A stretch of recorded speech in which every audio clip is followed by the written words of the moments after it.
Así. Entonces, cuando ya estamos al otro lado y tenemos un alivio, aquellos que hemos creído que sí, que el Partido Republicano y el presidente Donald Trump van a traer a esta nación un freno fuerte de todo ese movimiento liberal, de todo ese movimiento inmoral, de todo lo que empezó a venir contra la familia, todas esas leyes quitándole el poder a los padres para que sus hijos pequeñitos, niños pequeñitos engañados por maestros inmorales, paganos, endemoniados, eh, los llevaran hacia un engaño, una destrucción. Y nosotros tenemos que estar claros, amados, que tenemos una batalla y ya hemos compartido, ustedes pueden buscarlo en las enseñanzas que yo he dado en otros viernes de poder, especialmente en Efesios 6, que no tenemos guerra contra carne y sangre, sino contra principados y potestades. Entonces, nuestra guerra tiene que ser dirigida contra nuestro enemigo, pero hay cosas prácticas que sí tenemos que ser fuertes, porque estos espíritus son espíritus que adormecen, engañan, y uno de los espíritus más fuertes es el espíritu de la religión, el espíritu religioso, el espíritu de la tradición, el espíritu del legalismo.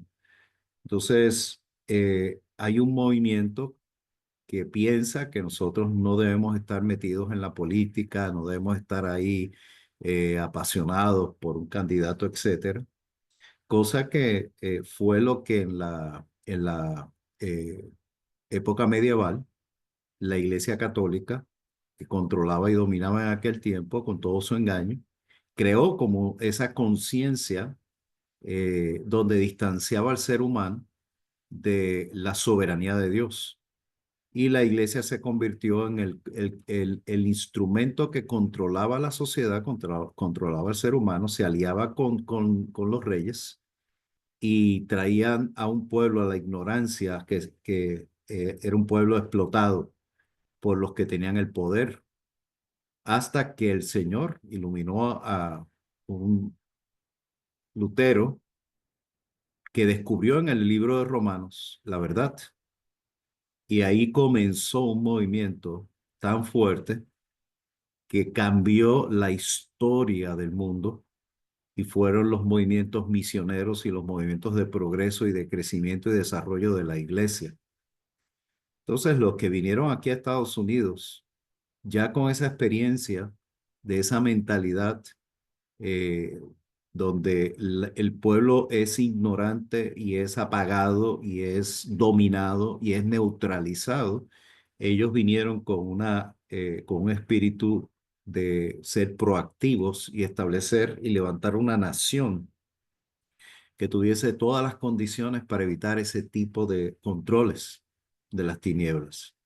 Pero cuando el gobierno empieza entonces a crear todo una narrativa liberal, ahí es cuando entonces nosotros tenemos que levantarnos y nosotros tenemos que establecer la verdad, nosotros tenemos que ser luz y nosotros tenemos que orar, que fue lo que ha sucedido. Entonces, les doy esta introducción porque esta palabra que yo les voy a estar compartiendo es una palabra profética. O sea, yo voy a estar tomando lo que el Señor Jesús enseñó, lo que va a suceder en estos últimos tiempos. Y yo creo que estamos en los últimos tiempos. Pero vamos a comenzar con la palabra. Estamos en los últimos días. Fíjese, el Señor Jesús, todo el que lee este pasaje en el capítulo 24 de Mateo, tiene que entender que todo lo que el Señor Jesús está diciendo son tiempos. Una de las cosas que sucedió en los primeros siglos es que la iglesia perdió la fe, porque especialmente la del primer siglo, pensaron que el Señor Jesús venía a levantar su iglesia para el tiempo de ellos. Y como ellos sufrieron mucha persecución y ellos vivieron tiempos dificilísimos estableciendo el reino, el evangelio del reino, Entonces, para ellos, muchas de las palabras que el Señor Jesús dice aquí, significaba que sí, que ya el Señor venía a buscarlos, a levantarlos. Han pasado 2000 años y todavía la iglesia no ha sido levantada. Pero muchos de los hechos que el Señor Jesús comparte aquí en estos pasajes, que no los vamos a leer todos, yo les invito a que ustedes lean ese capítulo 24 completo. Entonces, eh, pasaron muchas de ellas, pero hay muchas que no han pasado y muchas que van a acontecer después que la iglesia sea levantada. Todo eso está concentrado en ese capítulo 24 del libro de Mateo.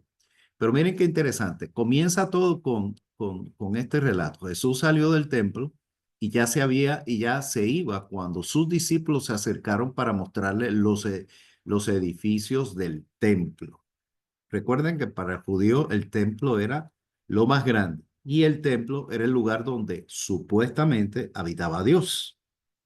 Entonces, para ellos era un orgullo ese templo que estaba allí. Él les dijo, ¿ven todo esto? De cierto les digo que no quedará aquí piedra sobre piedra. Todo será derribado. O sea, la primera palabra profética que el Señor Jesucristo establece. Y esa se cumplió, porque cuando el Imperio Romano invadió a Jerusalén, a Israel, y conquistaron, destruyeron el templo completamente. Y desde ese tiempo, la iglesia, digo, el pueblo de Israel, fue desbandado en toda la tierra de aquel tiempo. Entonces, eso sucedió. El Señor profetizó que ese templo iba a ser destruido y no pasó un siglo que fue destruido. Mientras, entonces, fíjense qué interesante, porque tan pronto el Señor Jesús empieza a profetizar, ¿ok? Acuérdese la palabra que estoy utilizando, profetizar, o sea, hablar de cosas que iban a suceder en el futuro. Y a la gente le fascina toda profecía, toda palabra profética. Y siempre vienen las preguntas, en las mismas preguntas que nosotros tenemos hoy día. Mientras Jesús estaba sentado en el Monte de los Olivos, los discípulos se le acercaron por separado. Interesante ese detalle, ¿verdad? Y le dijeron, dinos, ¿cuándo sucederá todo esto? ¿Y cuál será la señal de tu venida y del fin del mundo? ¿Ok? Son tres cosas que están aquí incluidas. ¿Cuándo sucederá todo esto? O sea, ¿cuándo va a pasar lo de la destrucción del templo? Primero. Segundo, ¿cuál será la señal de tu venida? Ya el Señor les había dicho, ¿ok? Y le preguntan, ¿cuándo regresas? Y tercero, ¿y cuándo va a ser el fin del mundo? O sea, que para nosotros esas preguntas son viejas. O sea, que ninguno de nosotros está haciendo una pregunta por primera vez. Más de 2000 años y esta pregunta se ha hecho dentro del pueblo de Dios. Jesús le respondió, cuídense de que nadie los engañe. ¿Y qué es lo primero? Lo primero que el Señor establece. Porque muchos vendrán en mi nombre y dirán yo soy el Cristo y engañarán a muchos. Ustedes oirán hablar de guerras y de rumores de guerras, pero no se angustien, porque es necesario que todo esto suceda, pero aún no será el fin. Es interesante que cuando hay guerras y hay todo ese movimiento de destrucción que trae la guerra, y que todo el mundo piensa que estamos en el fin del mundo porque hay una guerra de Israel contra todos los enemigos que tiene a su alrededor y Rusia está invadiendo Ucrania y entonces se está diciendo la posibilidad de la tercera guerra mundial y ya ahí todo el mundo está diciendo que va a venir el fin del mundo y el Señor ya nos dice, pero aún no será el fin. O sea, esas señales que el mundo y la iglesia ha pensado que son las señales de los últimos tiempos, el Señor Jesús dice que no, que aunque pasen toda esa guerra y todo lo que estamos viviendo, Segunda Guerra Mundial, Primera Guerra Mundial, lo que sea, no, eso no va a ser el fin. porque se levantará nación contra nación y reino contra reino, y habrá hambre y terremotos en distintos lugares. Todo esto será solo el comienzo de los dolores, o sea, la tierra, por causa del pecado, ha estado siempre con dolor, siempre. Los dolores han sido parte de la realidad del mundo, porque eso es lo que hemos visto, eso es lo que en todos estos siglos, después del Señor haberse levantado y subido a los cielos y está a la diestra del Padre, esa es la historia de la humanidad. Entonces, nuevamente, esto es parte de lo que es la humanidad. Y él nuevamente dice, eso no va a ser.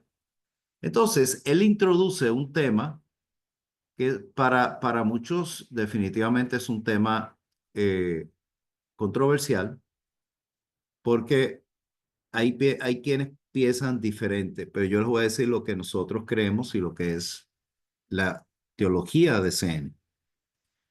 Inmediatamente, después de la aflicción de aquellos días, fíjense que yo brinqué al 29, ¿verdad? Ustedes deben de leer los anteriores, porque este es el resumen de todo lo que viene anterior, en los versos anteriores, pero no lo voy a leer porque esta noche estaremos hasta las 12 de la noche. Inmediatamente después de la aflicción de aquellos días, el sol se oscurecerá y la luna dejará de brillar, las estrellas caerán del cielo y los poderes celestiales se estremecerán.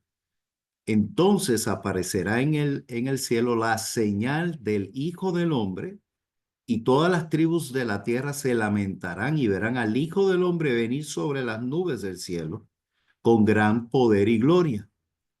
Y enviará a sus ángeles con gran voz de trompeta, y de los cuatro vientos, desde un extremo al otro del cielo, ellos juntarán a sus elegidos. De la higuera deben aprender esta parábola. Cuando sus ramas se ponen tiernas y le brotan las hojas, ustedes saben que el verano ya está cerca. De la misma manera, cuando ustedes vean todas estas cosas, sepan que la hora ya está cerca y que está a la puerta. De cierto les digo que todo esto sucederá antes de que pase esta generación.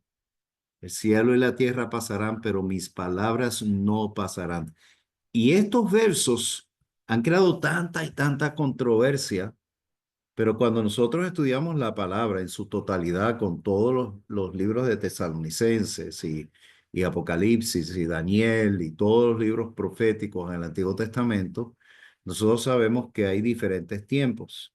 Por eso, cuando él dice, esta generación, ellos interpretaron, los que están recibiendo en vivo y a todo color de parte de Jesús estas palabras, ellos pensaron que eran ellos a quien se estaba refiriendo Jesús, o por lo menos sus hijos, pero ni ellos, ni sus hijos, ni sus nietos, ni los nietos de los nietos de los nietos de los nietos de los nietos de los nietos de los nietos, era esa generación. Entonces, el Señor está hablando de un tiempo que tiene ciertas definiciones. Cuando Él habla de después de la aflicción, está hablando de la gran tribulación, porque en los versos anteriores, él está hablando de el tiempo de la gran tribulación. Pero en el tiempo de la gran tribulación hay situaciones como que el sol se oscurecerá y la luna dejará de brillar. Las estrellas caerán del cielo y los poderes celestiales se estremecerán. O sea, va a haber una conmoción astronómica que realmente estamos hablando de lo como él termina. El cielo y la tierra pasarán. O sea, va a haber un momento donde todo se va a caer. Pero dice en ese lapsum que entonces aparecerá en el cielo la señal del Hijo del Hombre y todas las tribus de la tierra se lamentarán y verán al Hijo. Entonces, cuando nosotros leemos que el apóstol Pablo nos dice que nosotros seremos levantados en un abrir y cerrar de ojo, que nadie lo verá, Entonces, no se refiere al levantamiento de la iglesia. Se refiere en el tiempo de la gran tribulación, antes que Jesucristo traiga el juicio sobre las naciones, que de nuevo no es el tema de este momento, pero es que nosotros tenemos que ubicarnos porque la iglesia se ha convertido en una iglesia muy de mucha imaginación y el miedo también los agarra y entonces hay mucho sensacionalismo. Es algo que realmente nosotros hemos creado que no es así. O sea, el Señor cuando habla, recuerden que yo les he estado enseñando y el domingo pasado les compartí entre el Cronos y el Kairos. Cuando el Señor Jesús habla, no habla desde el Cronos, habla desde el Kairos, donde el tiempo no se mide por horas, minutos, días, semanas, meses, siglos, milenios, no. Cuando el Señor habla desde el Kairos, habla de la intervención divina y el reino de Dios moviéndose desde el principio, desde el Génesis hasta el Apocalipsis. Entonces, ahí yo entro a algo que a mí me da gracia, porque hay personas que hablan como si ellos tuviesen a Dios controlado. No, porque Dios no hace esto, no, porque Dios no hace aquello. ¿Quién soy yo para decir que Dios hace o no hace? Ese argumento lo tiene el apóstol en Hebreos cuando él habla acerca de cómo Dios utilizó a Faraón e hizo lo que él quiso hacer con Faraón. Y la pregunta que hace el apóstol, ¿y quién eres tú para jugar que Dios puede o no puede hacer algo? Si él quiso poner a Faraón y convertirlo en el instrumento para hacer lo que hizo, él es soberano. Yo no puedo juzgar a Dios y decir no, porque Dios, porque si hace o no hace, yo no tengo o sea, yo no soy Dios. O sea, mi mente pequeña como ser humano, lo único que yo puedo entender, ¿cómo se llama? Concluir es que yo personalmente no tengo la capacidad de entender los actos de Dios. Solamente puedo decir que Dios es soberano y que Él puede hacer lo que le da la gana, porque Él es soberano, es el creador, es el Dios todopoderoso. Entonces yo no puedo encajonar a Dios dentro de mi conciencia. O sea, hay gente que dice, ¿y cómo Dios va a poner a Trump? Entonces hay una discusión, ¿por qué no? Porque, y yo puse un pensamiento que vi en las redes sobre que uno piensa que está hablando de Trump y cuando termina hablando está describiendo al rey David, un adúltero, un asesino, pero dice la palabra que era conforme al corazón de Dios.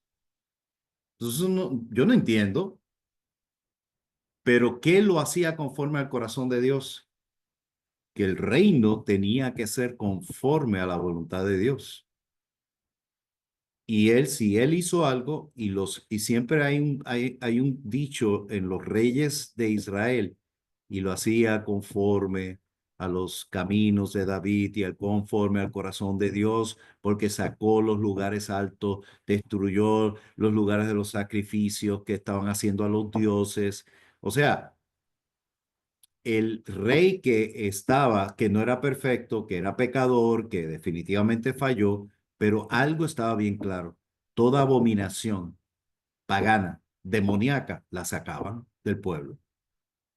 Y eso es lo que está sucediendo en estos momentos. Y eso es lo que nosotros tenemos que ver. No la persona, sino el movimiento, lo que está sucediendo. ¿Ven? Esto que estamos leyendo en estos versos va a ser los últimos tiempos. Nosotros no vamos a estar en la tierra. No vamos a estar en la tierra. Entonces, estamos claros que la crisis del mundo no determina la venida del Señor. La venida del Señor, como él dijo anteriormente, nadie lo sabe ni los ángeles lo saben. Entonces, nosotros queremos los ángeles que están con el Señor. Y no lo saben, imagínense nosotros. Pero sí tenemos que estar claros que hay momentos que pueden darnos un sentir y que el Espíritu Santo nos puede dar un sentir y que es todo lo contrario a lo que es nuestra manera de pensar. Ya se me está yendo el tiempo, por eso voy a seguir adelante. Hay tantas cosas en esta palabra que, bueno, puede ser que cojamos otro viernes. El levantamiento de la iglesia, el cuerpo de Cristo. Verso 36. En cuanto al día y la hora, nadie lo sabe. Ah, aquí era el verso que yo les dije de anteriormente, pero era el siguiente. Ni siquiera los ángeles de los cielos. Solo mi Padre lo sabe. Solo mi Padre lo sabe. Solo mi Padre lo sabe. Un día el Padre le va a decir al Señor Jesús, busca, levanta la iglesia. Y ahí comienza todo. La venida del Hijo del Hombre será como en los días de Noé. Presten atención, esta palabra es sumamente importante. Pues así como en los días antes del diluvio, la gente comía y bebía y se casaba y daba en casamiento hasta el día en que no entró en el arca. Deben de escuchar el mensaje que di sobre el arca, sobre Noé por la fe. Bien importante. Son mensajes proféticos. Y no entendieron hasta que vino el diluvio y se los llevó a todos. Así será también la venida del Hijo del Hombre. Entonces estarán dos en el campo y uno de ellos será tomado y el otro será dejado. Dos mujeres estarán en el molino y uno de ellas será tomada y la otra será dejada. Por tanto, estén atentos porque no saben a qué hora va a venir su Señor. Pero sepan esto, que si el dueño de la casa supiera a qué hora va a venir el ladrón, se quedaría despierto y no dejaría que robaran su casa. Por tanto, también ustedes estén preparados porque el Hijo del Hombre vendrá a la hora que menos lo esperen. Y aquí, por el ejemplo que el Señor Jesús está poniendo, uno se queda y el otro se levanta, es el movimiento del levantamiento de la iglesia, que yo pienso, amados, de momento, y ahí sí no voy a establecer una doctrina en esto, ¿ok?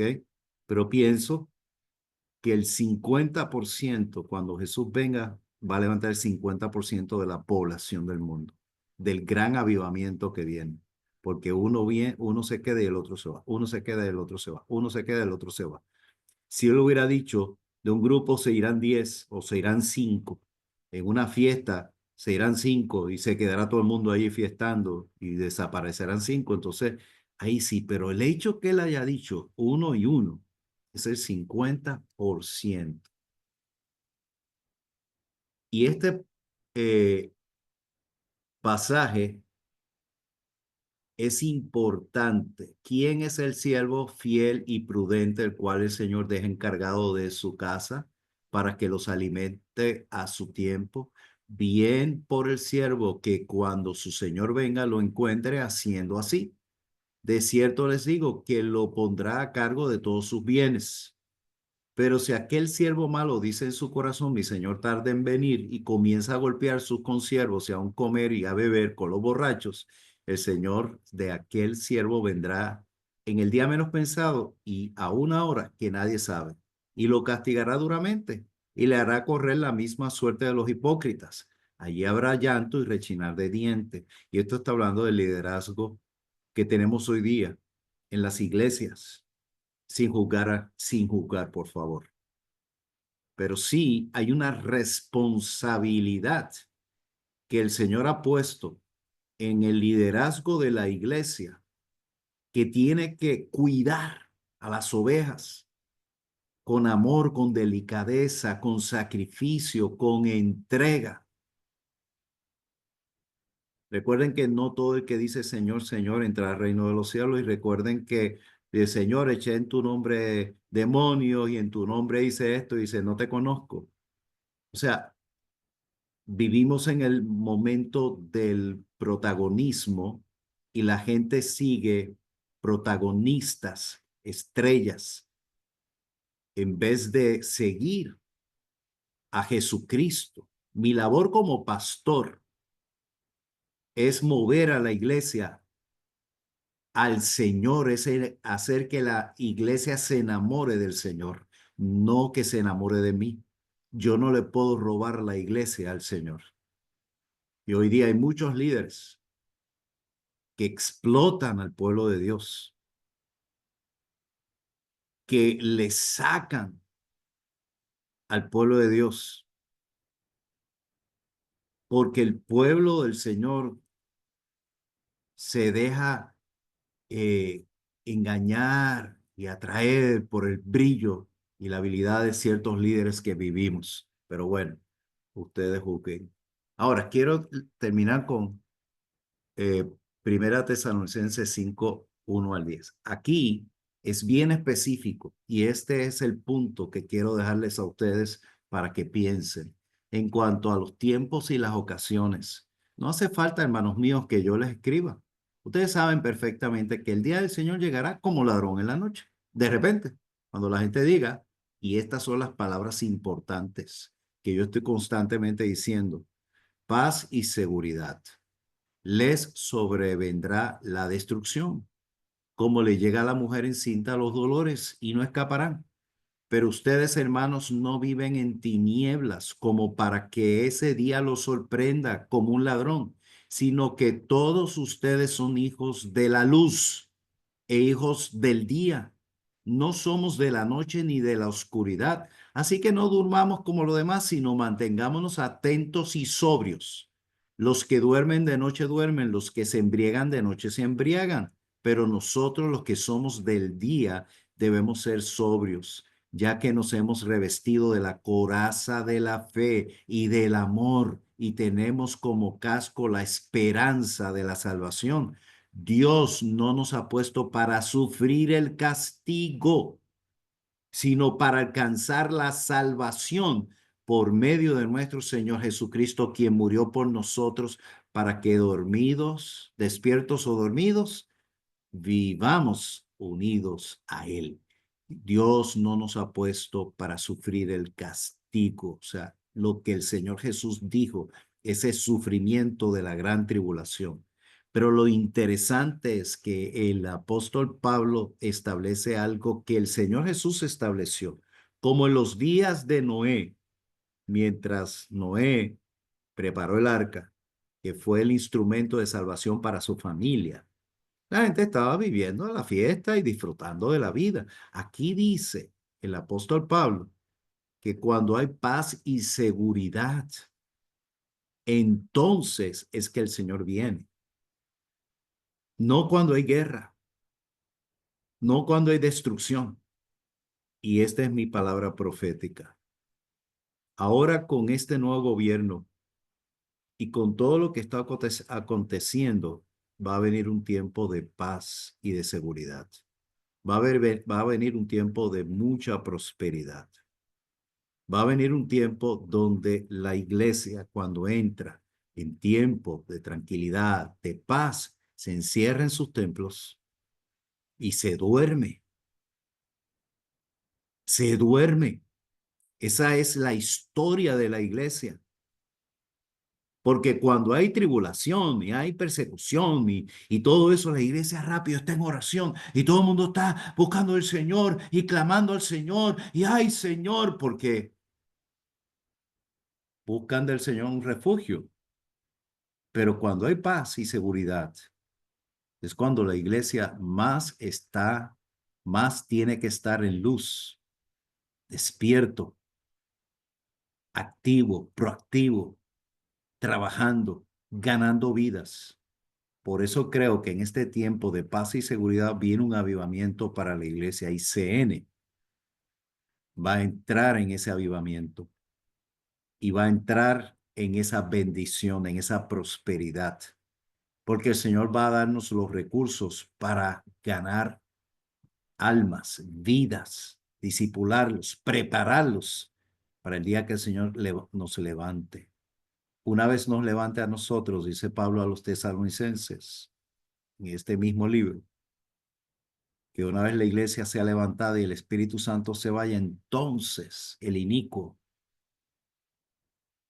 las tinieblas se van a desatar y vendrá destrucción sobre la tierra. Entonces ahí sí se va a manifestar todos estos controles, porque los sistemas electrónicos, todo lo que es los sistemas online, toda la tecnología va a estar tan y tan y tan avanzada que las tinieblas van a tomar control de todo lo que la iglesia tiene control en esto y va a tener control en este tiempo. Y ahí sí, todo ser humano en la tierra va a ser esclavo. Solo el pueblo de Dios, que son los elegidos, los escogidos, que serán levantados de las diferentes partes del mundo, que lo dijo el Señor Jesús, son los que van a ser probados por ser los escogidos, los elegidos que negaron al Señor Jesús. Pero el Señor les va a dar una oportunidad. Padre, gracias nuevamente por la bendición de tu palabra. Gracias porque podemos establecer estas verdades. Señor, gracias por el nuevo gobierno que viene sobre esta nación y sobre el mundo entero. Como hemos orado, sabemos que viene la paz sobre Israel. Es tiempo de paz. Le vas a estar dando una oportunidad al pueblo de Israel y a todo el pueblo musulmán de conocerte a ti, Señor. Creo que todo el Medio Oriente, que todo el continente africano, que todo el continente latinoamericano, que todo el continente asiático, Australia, Estados Unidos, Canadá, va a vivir un avivamiento y profetizo que por lo menos la mitad de la población del mundo va a venir a Cristo. Ese gran avivamiento, Señor, sucederá. Tú nos vas a dar los recursos y las riquezas.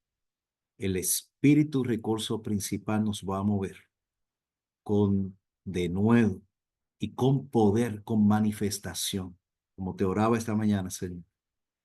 Lo más que queremos es esa presencia de poder tuya sobre cada uno de mis hermanos.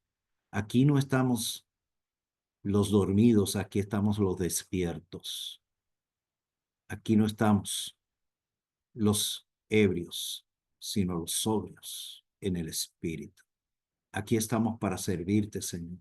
Que cada uno de nosotros que estamos escuchando esta palabra sea lleno de tu presencia y se convierta en un instrumento de poder, en una amenaza para las tinieblas, en un destructor de las puertas del infierno, en un conquistador, una conquistadora. Señor, sácanos del encierro y llévanos afuera para brillar y destruir las tinieblas que están gobernando las naciones. Así oramos dándote las gracias. En el nombre de Jesús decimos amén, amén, amén. Amados, qué bendición haber compartido con